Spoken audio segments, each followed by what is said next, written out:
아멘. 이번 주에는 우리가 지난주까지 에베소서를 마치고 이번 주부터는 골로새서에 들어왔습니다.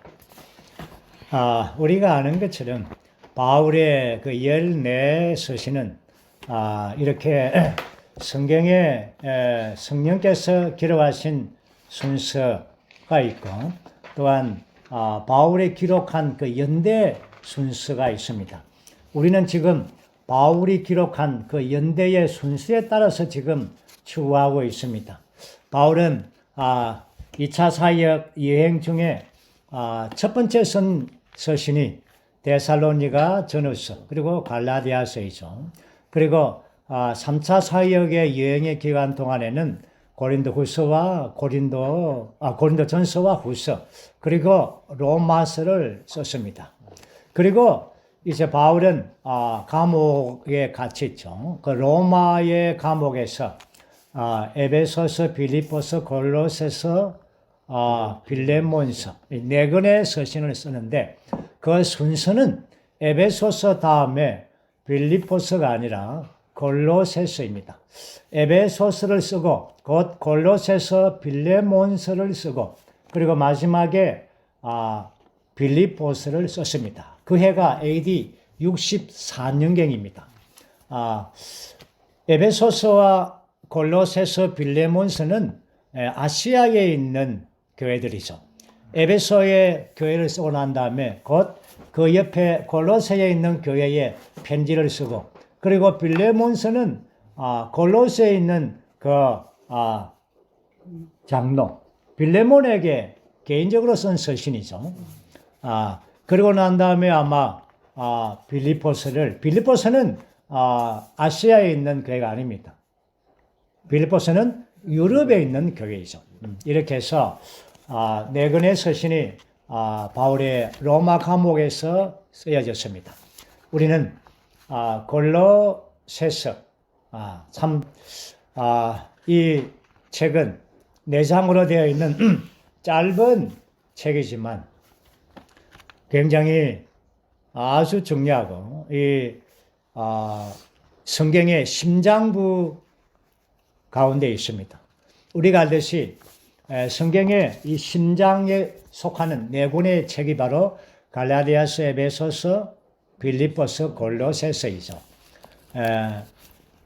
갈라디아서와 골로새서는 그리스도에 관한 탁월함, 그리스도에 관한 계비와 탁월함에 관하여 쓰여졌고 빌립보서는 그 그리스도를 체험하는 방면에 관해 쓰여졌고 그리고 에베소서는 이러한 체험에 대한 결과로 교회가 산출됨을 이렇게 볼 수가 있습니다.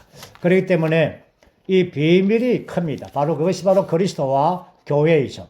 그 성경의 심장부가 바로 이 네 권의 책이 그리스도와 교회에 대한 탁월한 높은 지점을 기록하고 있습니다. 우리는 이 골로새서 이 내용에 오늘은 아마 1장 14절까지를 우리가 다루게 될 것입니다. 골로새서 1장 전반부를 다루는데 전반부의 말씀을 다루기 전에 먼저 골로새서에 대한 이러한 배경과 주제와 배경과 이 골로새서의 위치와 이러한 방면들을 먼저 보고 그런 다음에 이제 골로새서 내용 안에 들어가기를 원합니다. 먼저 보는 것은 이 골로새서의 주제입니다. 골로새서의 주제는 탁월한 그리스도입니다. 그리스도. 바울은 뭐라 했습니까? 바울은 빌립보서에서는 이 표대를 향하여 달려간다고 했습니다. 표대이신 그리스도를 향하여 그는 달려갔습니다. 그 표대이신 그리스도를 어떻게 표현했습니까? 그리스도의 탁월함이라고 했습니다. 그리스도의 이러한 가치, 인식, 그분의 탁월함을 보고 그분이 바로 표대가 된 것입니다. 그래서 좌로나 우로나 치우치지 않고 또 뒤로도 바라보지 않고 계속적으로 그는 표대를 향하여 그리스도를 누리고 얻고 체험하기 위하여 그는 달려갔습니다. 그 표대가 있는 것이죠. 오늘 우리 그리스도인들, 우리 모두는 다 정말 주님을 향하여 추구하고 함께 달려가고 있습니다. 그런데 여러분, 표대가 있습니까? 그 목적지, 그 중심이 있습니까? 표대가 없으면 달리는 방향이 가다가 또 표대가 안 보이면 좀 쉬었다가 표대가 또 흐릿해지면 또 옆길로 갔다가 또 흐릿해지면 또 숲속을 헤맸다가 그러면 또 어떤 때는 표대가 조금 보입니다. 그럼 또 달렸다가 이것이 우리의 체험인 것 같습니다. 제 체험도 그렇습니다. 그러나 바울이 본 표대는 너무나 분명했습니다. 바로 골로새서. 오늘 주만에 오신 여러분들 잘 오셨습니다. 표대를 이제 바로 보는 것입니다. 어떤 사람이 목표 지점이 분명해지면 그 달리는 방향이 분명해지는 것입니다. 엉뚱하게 달릴 수가 없죠. 예. 우리는 이러한 그리스도에 대한 탁월함, 제가 조금 빠르게 한번 설명해 보죠. 그리스도는 하나님과 교회와 성도와 만유에 대하여 그분은 뛰어난 분입니다. 하나님에 대하여 그분은 하나님의 비밀이요, 하나님의 체현이요, 하나님의 형상이요, 하나님의 경륜의 비밀입니다. 교회에 대하여 그분은 교회의 머리이시요, 교회의 조성 성분이시고 지혜와 지식의 보물 창고입니다. 성도들에 대해서 그분은 성도들의 몫이요, 성도들의 생명이며 성도들의 조성 성분이요, 성도들의 소망입니다. 만유에 대해서 모든 긍정적인 것들의 실제이시고 모든 것 가운데 어떤 위치에 계시고 모든 것을 포함하시고 그분은 광대하신 분입니다. 놀랍지 않습니까? 사실 주제만 말하면 다 교통한 것입니다. 이제 우리는 이 탁월함을 자세하게 볼 것입니다. 저는 먼저 이 배경에 대해서 먼저 골로새서를 쓰인 배경을 보기를 원합니다. 이 배경을 보기 위해서는 골로새서 2장 8절과 16절과 18절 2장의 이 세 구절의 말씀을 보면 이 골로새서를 쓴 배경이 보입니다.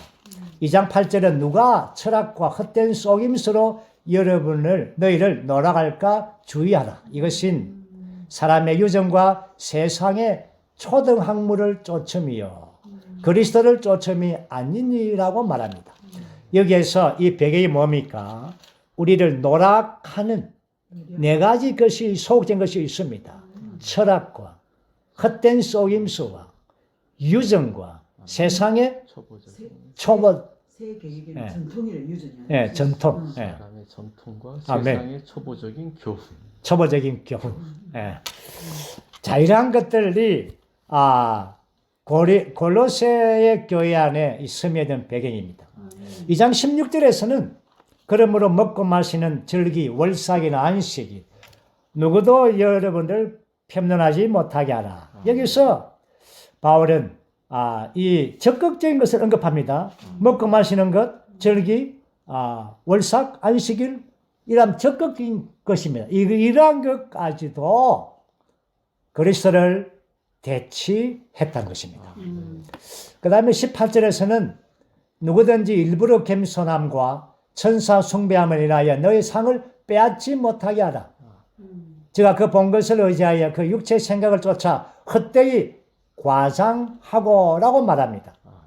여기에서는 바로 이러한 일부러 겸손함, 천사 숭배, 이러한 것들이 들어왔습니다.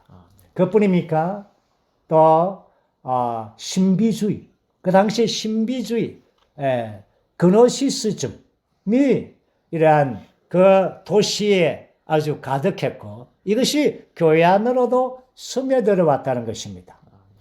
또한 그뿐 아니라 종교적인 유대 종교도 스며들어 왔죠. 그리고 문화, 그 당시에 뛰어난 문화도 스며들어왔고 또한 이 종교가 들어오면서 금욕주의도 함께 들어왔습니다. 많은 것들이 들어왔습니다. 좋은 것뿐 아니라 좋지 않은 것뿐 아니라 너무나 좋은 것이죠. 사람이 사는 데에서는 문화가 얼마나 필요합니까? 그리고 철학은 얼마나 좋습니까? 또한 종교는 또 어떻습니까? 금욕주의 어떻습니까? 자기의 정욕에 대해서 이렇게 금욕하는 것 얼마나 좋습니까? 이러한 것들은 다 그리스도를 대치하는 것입니다. 이것이 교회 안에 들어왔습니다. 그렇기 때문에 바울은 골로새서에서의 이러한 중요한 이 지점은 하나님의 눈에는 그리스도 외에는 아무것도 계산되지 않는다. 그렇기 때문에 하나님의 관점에서는 그 무엇도 어떤 좋은 것이라도 그리스도 외에는 전혀 인정하지 않습니다. 그렇기 때문에 바울은 골로새서를 쓸 때에 아주 이러한 배경 안에서 쓴 것입니다.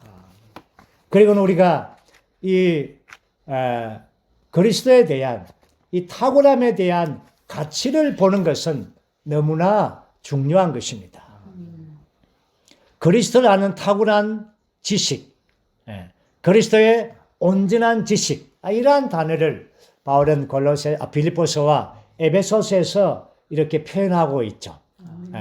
다시 말해서 그리스도에 대한 가치를 본다는 것은 그 사람의 일생을 그 달리는 길을 제시해 주는 것입니다. 마태복음 우리가 13장에서 밭에 감추인 보화의 예를 압니다. 그 보화를 발견한 사람은 그 보화를 갖기 위하여 그렇죠? 어떻게 했습니까? 자기의 가진 것을 다 팔았습니다. 재산을 다 팔았습니다. 사람들이 의아해했죠. 그럼 그 밭을 샀습니다. 그 돌밭을, 좋은 밭이 아닌데 그 밭을 왜? 그 안에 보화가 있기 때문에 그것을 그 주인이 본 겁니다. 그 사람이 본 겁니다. 오늘 바로 그 본자가 바로 주 예수님이죠. 그래서 그분은 십자가에서 모든 것을 쏟아서 그분의 교회인 왕국을 산 것이죠. 오늘 우리 또한 그리스도에 대한 탁월함을 본 자야만이 시간을 들일 수가 있고 돈을 들일 수가 있고 자기의 모든 생명까지도 들일 수가 있습니다. 보물을 봐야 되는 것이죠. 만약에 우리가 이 보물이 한낱 유리 조각 같다 그러면은 그렇죠. 가치가 없는 것이죠. 보물. 그 유리 조각과 보물을 구별해내는 그 분별력. 우리는 주님을 믿으면서부터 우리의 하나님의 생명이 우리한테 오면서부터 그 분별력을 가지고 있습니다. 이 가치에 대한 그 보물에 대한 그 귀함을 우리가 알 수 있습니다. 오늘 이제 우리는 이 골로새서 그리스도에 대한 이 탁월함에 대해서 12항목이 골로새서에 이렇게 녹아져 있습니다. 물론 성경에서는 그리스도에 첨량할 수 없다고 했습니다. 많은 방면과 풍성들이 있습니다. 그러나 골로새서에서 아주 핵심적인 12항목을 소개하고 있습니다. 1장에서 5항목, 2장에서 5항목, 3장에서 2항목, 12항목을 먼저 제가 소개해 드리고 그런 다음에 이제 우리는 1장의 말씀 안으로 들어가기를 원합니다. 먼저 1장의 5항목은 1장 12절에 나오는 바로 성도들의 몫입니다. 구약에서 좋은 땅으로 예표되었죠. 이스라엘 12지파에게 할당된 몫, 그 좋은 땅은 할당된 몫이죠. 바로 좋은 땅의 실제는 그리스도입니다. 그러므로 그리스도께서 우리 모든 성도들의 할당된 목, 할당된 분깃이 되는 것이라고 말합니다. 그 다음에 두 번째는 1장 15절에서 하나님의 형상입니다. 그리스도는 하나님의 형상이시다. 다시 말해서 하나님은 보이지 않는 분인데 그리스도는 이 땅에서 하나님을 나타내 보여줬습니다. 그분이 하나님의 정의요. 그분이 하나님의 나타남이요. 하나님의 표현이었습니다. 하나님의 모든 속성들, 의와 거룩함과 사랑과 빛과 그 모든 속성들이 그리스도 안에서 그 속성들이 표현되었습니다. 나타났습니다. 그러므로 그리스도는 하나님의 형상입니다. 세 번째는 1장 15절에서 23절 보면 그리스도는 창조 안에서 부활 안에서 먼저 나신 분입니다. 그러므로 창조, 첫 번째 창조에서는 그분의 첫 번째 피조물입니다. 또한 그분은 부활 안에서 새 창조에서 그분은 머리이시고 그분은 으뜸이 되신 분입니다. 먼저 나신 분입니다. 우리는 이러한 첫 번째 창조에서 그분은 창조자이시고 그분은 지금 이 창조물을 붙드는 자이고 결국 모든 창조가 그분께로 돌아갈 것입니다. 그분은 첫 창조에서 또한 새 창조에서 그분은 으뜸인 분입니다. 네 번째는 1장 24절에서 29절 말씀 보면 그분 하나님의 경륜의 비밀이십니다. 하나님의 경륜이라고 말할 때 하나님 그분 자신을 사람 안으로 분배해 주는 것입니다. 이러한 바울은 청지기의 직분으로서 청량할 수 없는 그리스도를 사람들에게 분배하는 그러한 직분을 가졌습니다. 다시 말해서 하나님의 경륜의 비밀인 하나님 그리스도의 이러한 분배의 사역을 행한 것입니다. 그 다음에 다섯 번째가 1장 27절에서 영광의 소망입니다. 그리스도가 우리의 영광의 소망이죠. 이 말씀은 그리스도의 다시 오심과 우리의 몸의 변행 둘 다를 함축하고 있습니다. 그 다음에 2장에서는 2장에 다섯 항목이 있죠. 여섯 번째의 항목은 바로 2장 1절에서 7절에 있는 하나님의 비밀입니다. 그리스도 하나님의 비밀로서 하나님의 역사입니다. 하나님의 이야기가 바로 그리스도이죠. 그리고 일곱 번째 항목이 2장 3절에 있는 지혜와 지식의 보물 창고입니다. 그리스도 안에 그분 안에 하나님의 각종 지혜가 있습니다. 오늘 교회가 그리스도 안에서 그리스도의 모든 지혜를 누림으로 교회가 또한 뭡니까? 각종 지혜를 나타내고 있다고 말하죠. 그런 다음에 여덟 번째 항목은 2장 9절에서 그리스도는 하나님의 체현입니다. 신격의 모든 충만이 몸 안에 거합니다. 야복음 1장 14절에서 말씀이 육체가 되어 우리 가운데 장막을 치시니 은혜와 실제가 충만하다고 했습니다. 다시 말해서 신격의 모든 충만이 그분 안에 거하는 겁니다. 바로 하나님의 체현이시죠. 아홉 번째 항목이 2장 16절과 17절에 있는 모든 긍정적인 것들의 실제입니다. 음식의 실제는 그리스도이죠. 명절의 실제도 그리스도입니다. 월삭, 초성달의 실제도 매일의 시작도, 매달의 시작도 그 실제는 그리스도입니다. 안식일, 매주의 안식일, 모든 절기들, 모든 것들의 실체는 그리스도입니다. 그 다음에 열 번째 항목은 2장 19절에 나오는 하나님의 자라심입니다. 하나님의 정가이죠. 그리스도는 하나님의 정가입니다. 하나님 자신은 자라고 정가될 필요가 없습니다. 그러나 우리 안에서 자라고 증가되어야 되는 것입니다. 이것이 바로 우리가 주님을 그리스도를 흡수하는 것이죠. 그럴 때 하나님이 우리 안에서 자라는 것입니다.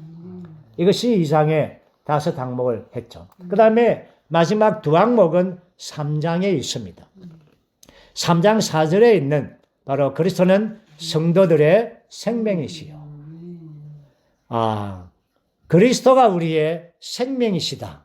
이 상당은 이것은 깊은 체험의 방면입니다.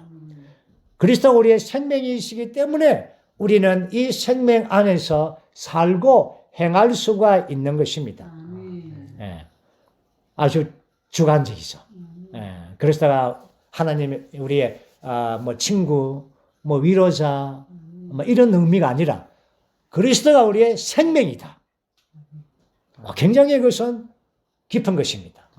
마지막에 3장의 5절에서 11절에서까지 나오는 이 그리스도는 세 사람의 조성 성분이 있습니다.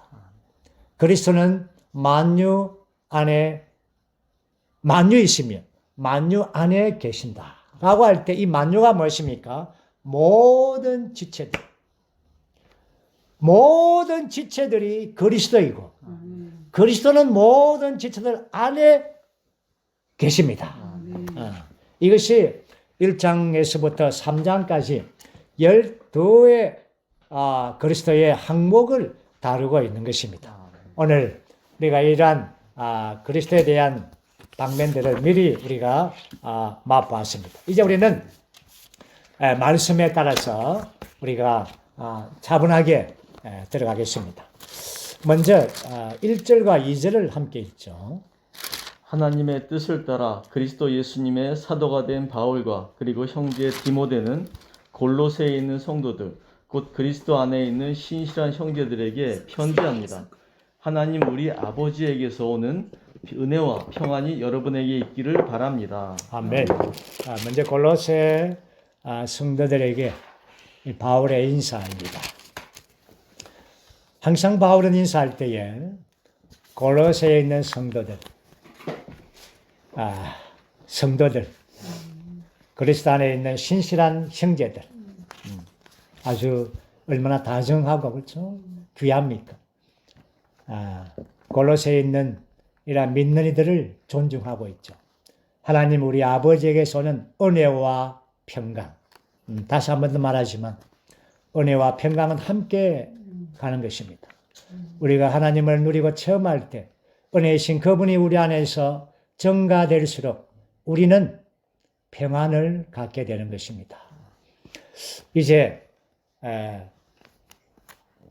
사도의 감사에 대한 계속적인 말이 1장 3절에서 8절까지 있습니다.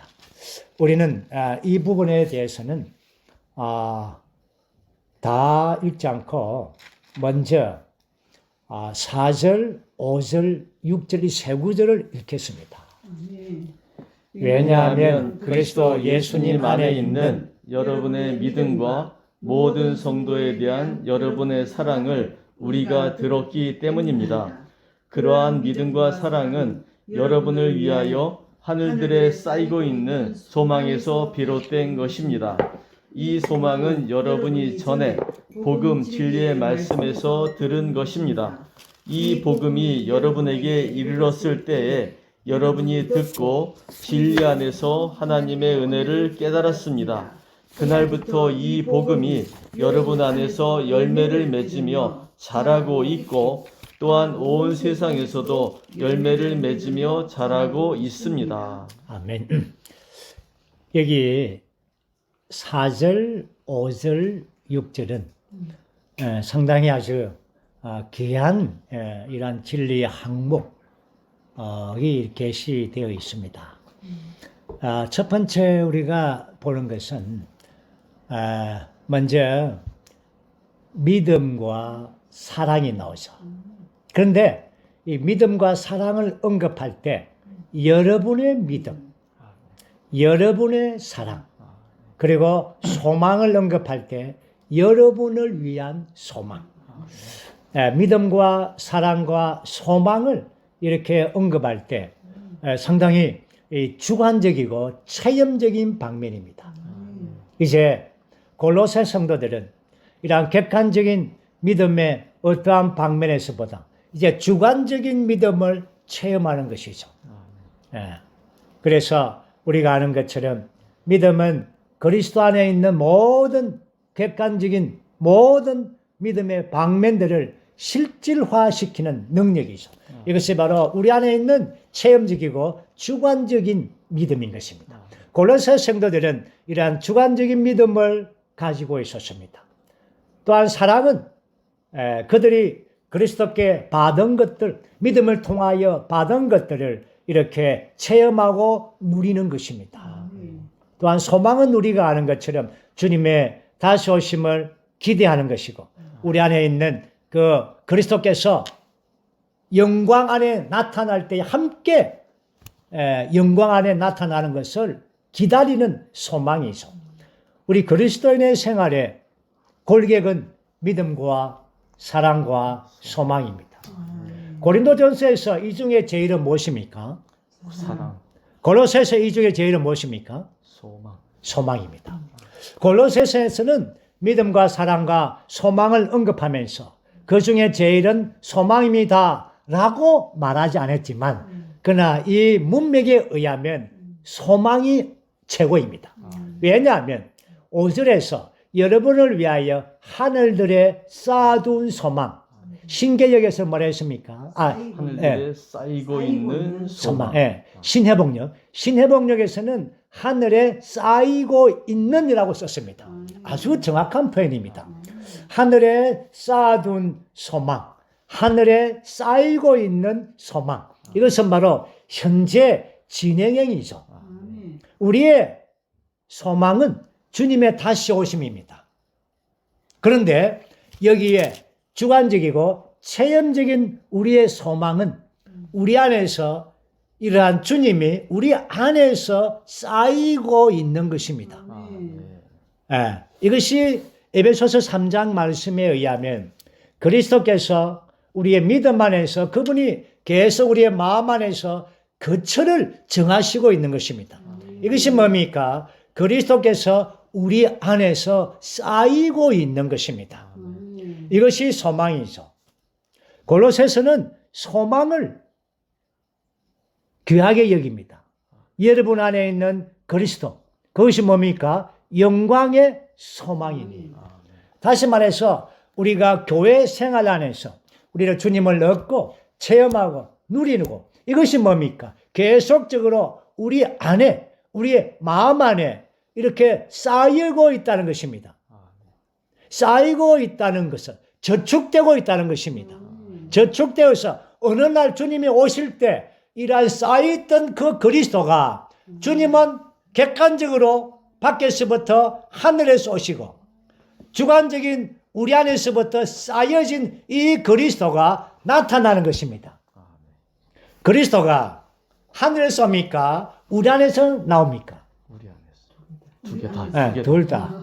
항상 질문할 때는 그 답은 빨리 말하면 안 되죠. 둘 다입니다. 객관적인 방면에서 주님은 하늘에서 내려오십니다. 그러나 주관적인 체험의 방면에서는 주님은 우리 안에서부터 나타나는 것입니다. 이것이 영광의 소망인 것입니다. 조금 저는 이걸 이 구절을 읽으면서 조금 생각이 났습니다. 저는 적금을 만기까지 넣어본 적이 없는데 적금을 계속 부어서 막 예를 들어서 5년 동안 붙단 말입니다. 그 5년 끝났어. 적금이 이제 끝났대. 그렇지 않습니까? 만기금을 받을 때, 그 놀라운 거, 그렇죠? 저금통에 큰 데서 꽉 차서 완전히 그렇죠? 적금 깨는 날, 그날 주님 오시는 날, 우리 안에 있는 적금 깨는 날, 우리 안에 있는 적금 깨는 날이 있단 말입니다. 누가 교회 생활 안에서 얼마만큼 그리스도를 적금할 것인가? 그것은 전적으로 우리 모두 개인적인 체험에 달려 있습니다. 이건 억지로 다른 사람이 뭐 억지로 뭐 넣어줄 수가 없는 것입니다. 이것은 자기만이 가지고 있는 분깃입니다. 나중에 그래서 바울은 12절에서 할당된 몫이라고 말합니다. 자기만이 가지고 있는 그 분깃, 이것이 자기 안에서 쌓아놓은, 결국 그 소망이 바로 주님 오실 때에 그리스도가 우리 안에서부터 변형되어 나타나게 나오는 것입니다.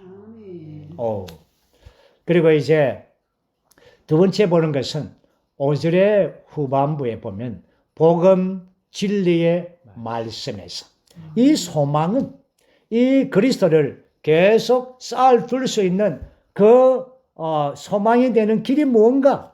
그것이 바로 복음 진리의 말씀입니다. 여기서 바울은 복음의 말씀이라고 하지 않고 복음 진리라는 단어를 여기서 썼습니다. 왜 썼습니까? 이것은 교리와 대비하기 위해서. 우리가 듣는 말씀은 교리와 지식으로 듣는다면 우리는 쌓아놓은 그리스도가 아닙니다. 우리 머리 안에서 기억하고 있는 그리스도가 될지 모르겠지만, 지식이 될지 모르겠지만 쌓아둔 그리스도가 아니라는 것이죠. 그래서 바울은 복음 진리의 말씀이라는 단어를 썼습니다. 이러한 복음 진리의 말씀, 진리가 실제 아닙니까? 실제이신 그리스도. 이것이 들으면서 우리는 우리 안에서 쌓아가고 있습니다. 오늘 우리는 여기서 앉아서 뭐 하고 있습니까? 쯤에서 진리의 말씀을 쌓아가고. 네. 정확하게 말하면 우리가 소망이신 그리스도를 우리 안에 쌓아가고 있습니다. 그래서 선수입니까? 그 다음에 이제 세 번째 항목은 바로 진리 안에서 하나님의 은혜를 깨달았습니다. 이럴 때 보십시오. 어떻게 우리 안에서 이러한 그리스도가 계속적으로 쌓아둘 수가 있는가? 그것은 복음 진리의 말씀을 듣는 것이고, 이러한 복음 진리의 말씀을 들으면서 바로 하나님의 은혜를 깨닫는 것입니다. 하나님의 은혜가 우리 안에서 계속적으로 분배되는 것이죠. 그럴 때에 우리가 우리 안에서 그리스도가 계속적으로 쌓여가고 있는 것입니다. 아멘.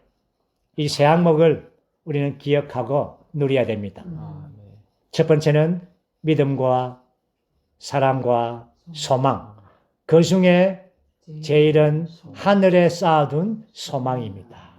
두 번째는 복음 진리의 말씀 안에서 듣는 것. 세 번째는 이러한 진리의 말씀 안에서 하나님 은혜를 깨닫고 체험하고 누리는 것입니다. 이제 7절, 8절을 읽어보세요. 여러분은 우리와 함께 노예가 된 사랑하는 에바브라에게서 배웠습니다. 그는 여러분을 위한 그리스도의 신실한 사역자이며 그 영 안에 있는 여러분의 사랑을 우리에게 알려준 사람입니다. 아멘.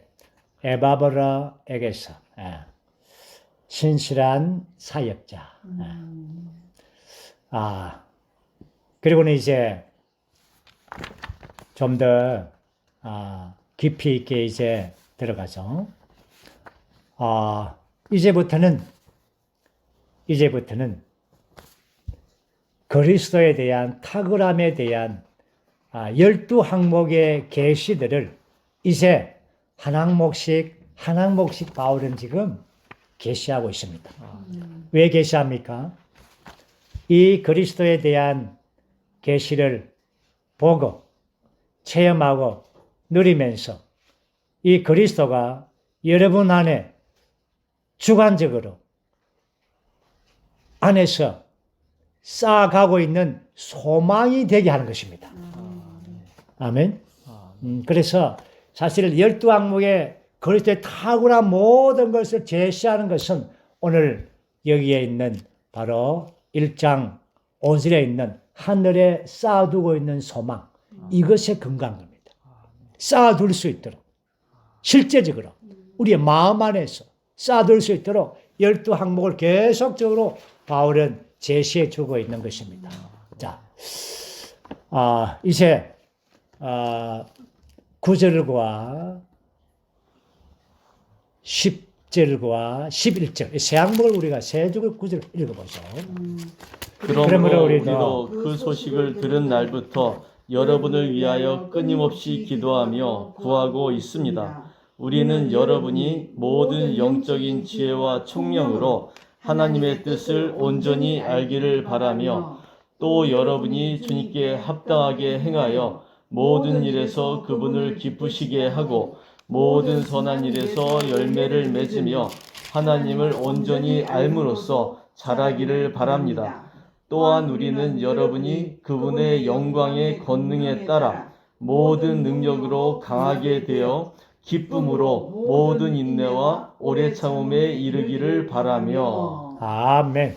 자, 정말 사도는 성도들을 위하여 기도하고 구하고 있습니다. 사도의 기도는 모든 성도들이 하나님의 뜻을 온전히 아는 것입니다. 어떻게 합니까? 바로 우리의 영 안에서 지혜와 총명을 줌으로써 이러한 영적인 지혜와 총명, 지혜는 우리의 영 안에 있는 것입니다. 총명은 우리의 생각 안에 있는 것입니다. 이 생각은 바로 새로워진 생각이죠. 그러므로 지혜와 총명을 통하여 하나님의 온전한 뜻을 알기를 원하는 것입니다. 하나님의 온전한 뜻. 오늘날 우리가 만약에 기독교 안에 있다면 하나님의 뜻은 여러분이 범사에 잘 되는 것이고 자녀가 잘 되고 남편이 잘 되고 뭐 좋은 집을 사고 뭐 이렇게 물질적인 방면들을 먼저 생각합니다. 그러나 우리가 주의 해부 안에 있으면서 너무나 감사한 것은 하나님의 마음 안에 있는 그러한 깊은 것을 보여줍니다. 하나님의 온전한 뜻은 그분의 경륜이 이 땅에서 성취되는 것입니다. 그리스도의 몸의 실제를 이 땅에서 갖는 것입니다. 하나님의 그 뜻을 위하여 우리는 가정과 또한 사회와 직장이 있는 것입니다. 특별히 하나님의 뜻을 성취하기 위하여 우리는 교회 생활 안에 있는 것입니다. 그러므로 우리는 교회 생활 안에서 그리스도 안에서 우리는 그분께 기쁨을 드리는 이러한 열매를 맺는 것입니다. 그 열매가 무엇입니까? 그것이 하나님의 온전한 뜻을 이루는 것입니다. 이제 우리는 아주 이번 시간에 가장 귀한 지점에 왔습니다. 그것은 바로 12절, 13절, 14절. 오늘 이 부분을 다룰 것입니다. 함께 읽어보죠. 여러분이 빛 가운데 성도들에게 할당된 몫을 받을 자격이 있도록 하신 아버지께 감사드리기를 바랍니다. 아버지께서 우리를 어둠의 권세에서 구출하시어 그분께서 사랑하시는 아들의 왕국 안으로 옮기셨습니다. 우리는 이 아들 안에서 구속받았습니다. 곧 죄들이 용서받았습니다. 아멘. 아주 이번 시간에 가장 귀한 중점, 바로 12절. 여러분이 빛 가운데서 성도들에게 할당된 몫을 받을 자격이 있도록 성도들에게 할당된 분깃. 우리가 아는 것처럼 이 할당된 분깃은 바로 이스라엘 12지파에게 나누어진 좋은 땅으로 예표된 그리스도의 그분 자신을 말합니다. 생명 주시는 영이신 모든 것을 포함하신 그리스도는 우리의 신약의 모든 믿는 이들에게 할당된 몫입니다. 그래서 이 할당된 몫을 받기 위하여 좋은 땅 안에 이스라엘 백성들이 가나안 땅에 들어가야만 되는 것입니다. 그 땅에 들어가서 그 땅 안에서 우리가 알듯이 뿌리를 내리고, 뿌리를 내리죠. 그래서 그 토양의 모든 풍성들을 누리고 체험하고, 그렇죠? 흡수해 드리는 것입니다. 그러기 위하여 하나님께서는 이스라엘 백성들을 이집트에서부터 광야에서부터 좋은 땅 안으로 이렇게 여정을 가게 했습니다. 오늘 우리가 좋은 땅 안에 있다는 이러한 인식이 매우 중요합니다. 어떤 성도들은 좋은 땅 안에 있으면서 여전히 이집트의 체험을 갖기를 원합니다. 그 말이 무엇입니까? 6월절의 어린 양, 6월절의 어린 양의 이 체험들, 주님의 구속, 이것만 계속 체험하는 안 되죠. 광야로 가야 됩니다. 광야는 무엇입니까? 만나의 체험입니다. 만나의 체험. 그러나 만나의 체험으로 만족해서는 안 되는 것이죠. 우리는 좋은 땅이신 이 좋은 땅 가나안 땅으로 들어가는 것입니다. 이 좋은 땅 가나안 땅은 바로 다시 말해서 모든 것을 포함하신 복합되신 그리스도, 그분 안에 우리가 들어오는 것입니다. 젖과 꿀이 흐르는 땅이죠. 우리는 여기에서 우리는 좋은 땅에 회복은 좋은 땅입니다. 모든 청량할 수 없는 그리스도의 모든 방면들을 우리에게 제시해 주고 있습니다. 우리는 골로새서를 추구하고 있습니다. 좋은 땅 안에 들어온 것입니다. 골로새서의 땅은 너무나 비옥한 청량할 수 없는 그리스도의 많은 방면들을 제시해 주고 있는 것입니다. 우리는 이 땅 안에 들어와서 우리는 젖과 꿀이 흐르는 모든 방면들을 체험하고 누릴 필요가 있는 것입니다. 다시 말해서 우리가 그리스도 안에 뿌리를 내리고, 다음 골로새서 말씀에 의하면 머리를 붙들므로 우리는 모든 머리의 풍성함을 누릴 수가 있는 것입니다. 저는 세 구절의 말씀을 보면서 우리가 좋은 땅인 이 그리스도 안에서 누리고 체험하는 이러한 실제적인 이러한 방면들을 교통하기를 원합니다. 첫 번째 보는 것은 아가서 4장 11절에 있는 말씀입니다. 이 말씀 보면은 신부야 내 입술에는 꿀방울이 떨어지고 내 혀 밑에는 꿀과 젖이 있고, 이 말씀을 보면 이 여인은 모든 풍성이 누려서 그러한 풍성들이 젖과 꿀이 그의 입술에 있고 그의 혀 밑에 있는 것입니다. 이것은 그가 좋은 땅 안에 그리스도의 모든 풍성을 누리고 체험했을 뿐 아니라 다른 이들, 정말 아픈 이들을 회복시켜주는 꿀 아닙니까? 이제 태어난 이들을 먹이는 젖 아닙니까? 다시 말해서 연약한 지체들, 이러한 지체들에게 이러한 이 혀 밑에 있는 젖과 꿀로서 우리가 누린 그리스도의 모든 풍성으로서 그들을 공급해서 회복시켜주고 소생시켜주고 목양하고 양육하게 하는 것입니다. 이것이 참된 교회 생활이죠.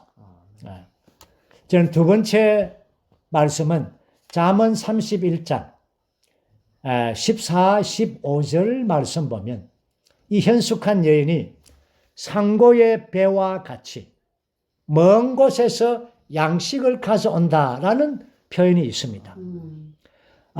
이 여인은 어떤 여인입니까? 현숙한 여인은 그 가정에 식구들의 양식을 주기 위하여 아침에 일찍 먼 곳에 그는 일어나서 이 말씀을 추구하죠.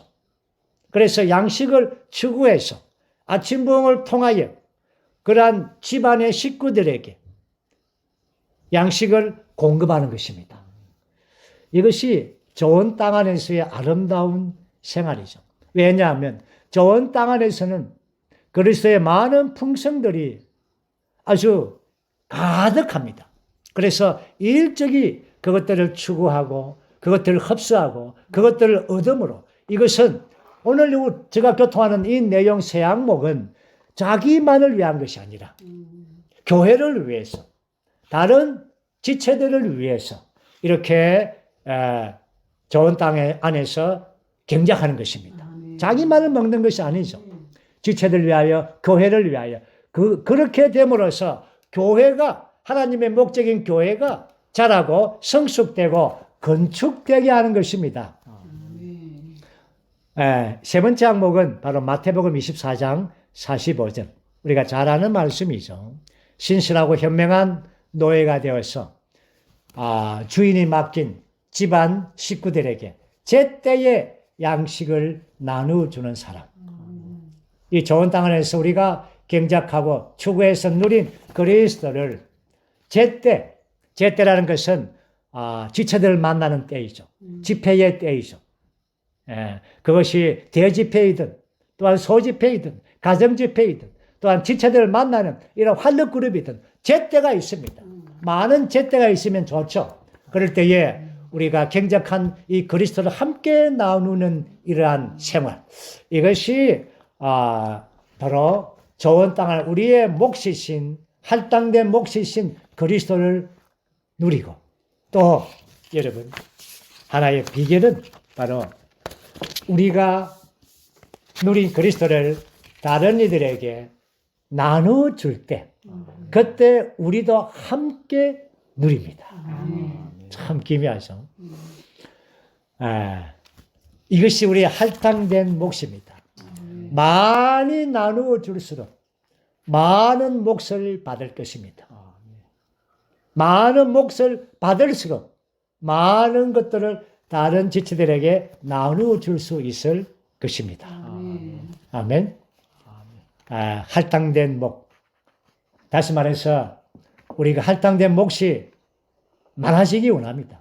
우리가 알듯이 12지파가 동일하게 n분의 1을 나눠준 게 아닙니다. 거기에는 요셉 지파에게는 2배의 몫을 줬고 유다 지파에게는 아주 탁월한 분깃아닙니까? 가장 좋은 위치, 분깃을 주었습니다. 어쨌든 우리는 우리에게 할당된 몫이 우리가 점점 커지기를 원합니다. 아멘. 그 다음에 이제 중요한 또 한 가지는 항목은 바로 13절입니다. 어둠의 권세에서 구출하여 그분의 사랑하시는 아들의 왕국 안으로 옮겨섰습니다. 하나님의 사랑의 아들의 왕국입니다. 여기에서 두 가지가 함께 있죠. 어둠의 권세에서 구출하고 사랑의 아들의 왕국 안으로 옮겨졌다. 우리는 흑암의 권세, 사탄의 권세이죠. 어둠의 권세입니다. 우리는 어둠의 권세에서 구출을 받았습니다. 그렇죠? 우리가 회복되면서 교회 안에 들어와서 빛의 영역 안으로 들어왔습니다. 그런데 우리가 어둠의 권세, 사탄의 권세에서 우리가 빠져나왔습니다. 그렇죠? 그럴 때에 우리는 대부분 다 이렇게 생각합니다. 사탄의 이러한 조직은 바로 악한 것들. 예를 들어서 도박을 하고, 거짓말하고, 사기를 치고, 간음하고, 이런 영역이라고 생각합니다. 그러나, 골로새서는 그런 영역뿐 아니라, 골로새서에서 말하는 흑암의 권세라는 것은 바로 사탄의 조직 안에 있는 이 권세가 문화의 권세입니다. 종교의 권세이고, 또한 철학의 권세입니다. 사탄의 왕국에는 그 도박부 장관이 있습니다. 도박부죠. 그 다음에 뭐 도박부 장관 안에는 많은 또 실장들이 있습니다. 뭐 투기 실장, 뭐 로또 실장, 많은 것들에서 사람들을 막 이렇게 그 빠지도록 만들어 버리죠. 그리고는 또 사탄의 왕국은 그것을 못하게 억제하는 고상한 지식부가 있습니다. 지식부 장관입니다. 대학을 만들고 철학을 갖게 하고 철학부도 있고 종교부도 있고 많은 것들. 그래서 우리가 지식을 아주 고상한 지식을 가지고 우리가 좋은 일을 많이 하고 그러면 여러분 그것은 미워하지 않습니다. 도박하는 거고 이런 것들 미워하지만 그것은 미워하지 않죠. 이영재님 이렇게 간증했습니다. 중국에는 그 당시에 아주 도박이 성했습니다. 마작 도박. 그리고 공자 철학이 아주 유명했습니다. 그런데 공자 철학을 가진 사람들이 구원받는 역사는 거의 없었답니다. 그러나 도박하는 사람들은 간혹 구원받는답니다. 도박을 하든 이러한 공자의 이러한 철학적인 도덕을 가지든 모두가 다 어둠의 권세라는 것입니다. 분명합니까? 사탄의 권세입니다. 우리가 이러한 사탄의 어둠의 권세에서 구출받은 것입니다. 더 정확하게 말하면 제가 서두에서 이 골로새서의 배경에 말했습니다. 거기에는 정말 좋은 것들이 얼마나 많았습니까? 율법의 계명들 많은 좋은 것들이 있습니다. 그렇죠? 철학적인 것, 도덕적인 것 얼마나 좋습니까? 그렇지만 그것은 하나님의 관점에서 어둠의 권세입니다. 어둠의 권세에서 우리를 구출해서 그분의 사랑의 아들의 왕국 안으로 옮겼습니다. 여기에 사랑의 아들의 왕국이죠. 사랑의 아들의 왕국이라고 할 때 여기에 사랑이 있고 또 뭐가 있습니까? 거기에 생명이 있고 또한 거기에 빛이 있습니다. 정말 아버지는 아들을 가장 사랑했습니다. 그분이 침례받을 때, 그분이 변행되실 때 사랑의 대상이죠. 그러므로 하나님의 사랑의 왕국이라고 할 때 우리가 하나님의 이 신성한 왕국 안에 거듭남으로써 생명을 받고 이 안에 들어왔을 때 우리의 특징은 이 왕국의 특징은 무엇입니까? 사랑하는 것입니다. 이영재님 간증이 또 생각이 나는데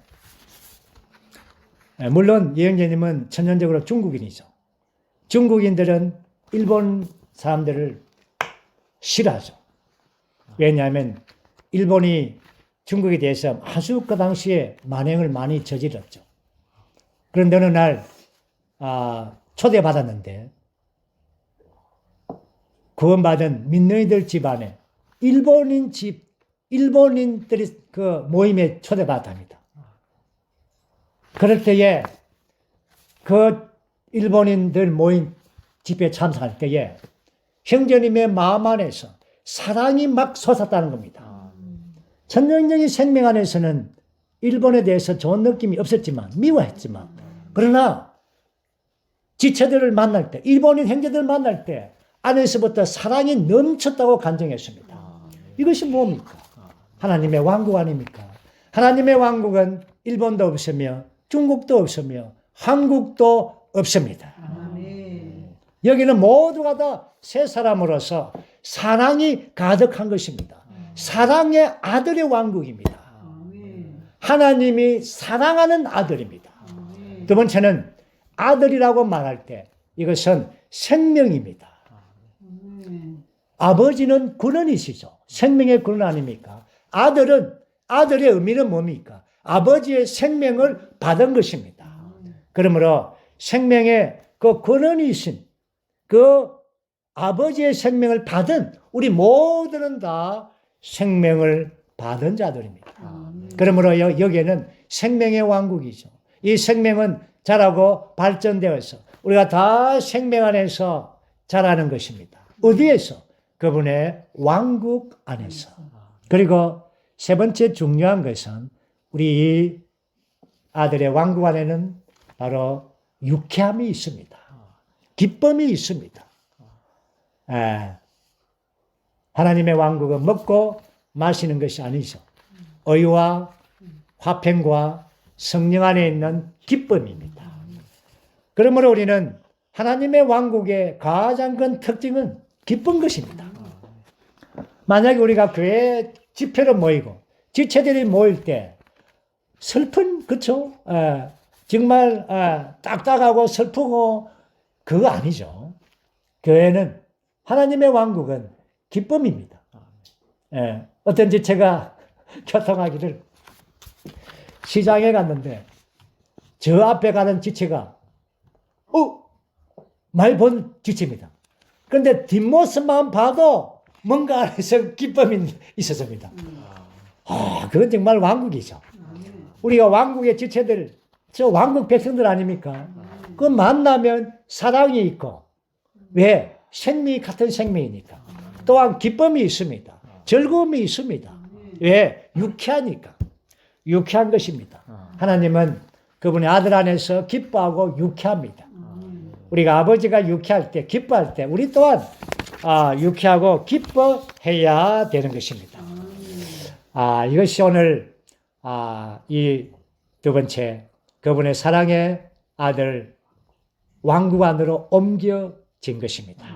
오늘 우리는 정말 1장 전반부에서 가장 큰 중점은 우리에게 활당된 그리스도. 이 그리스도가 우리 안에서부터 계속적으로 소망으로 쌓여져 가고 있다는 것입니다. 그리고는 두 번째 항목에서 우리는 그분의 아들의 왕국 안에서 우리가 어둠의 왕국, 사탄의 왕국, 사실 인간 문화의 영역에서 구출되어서 한 세 사람이 교회 안에서 산출됨으로써 아들의 왕국 안에 있는 것입니다. 그래서 14절에서는 우리는 이 아들 안에서 구속을 받았습니다. 죄들이 용서받았습니다. 이 아들 안에서. 그렇죠.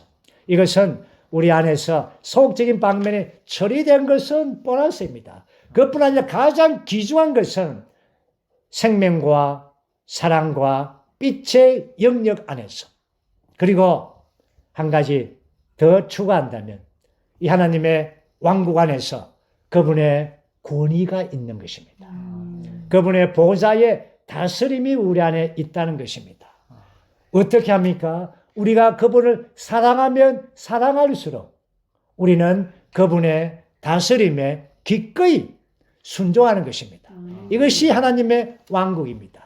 그럴 때 우리는 모든 지체들과 함께 유쾌하고 기쁨이 가득한 생활을 갖게 되는 것입니다.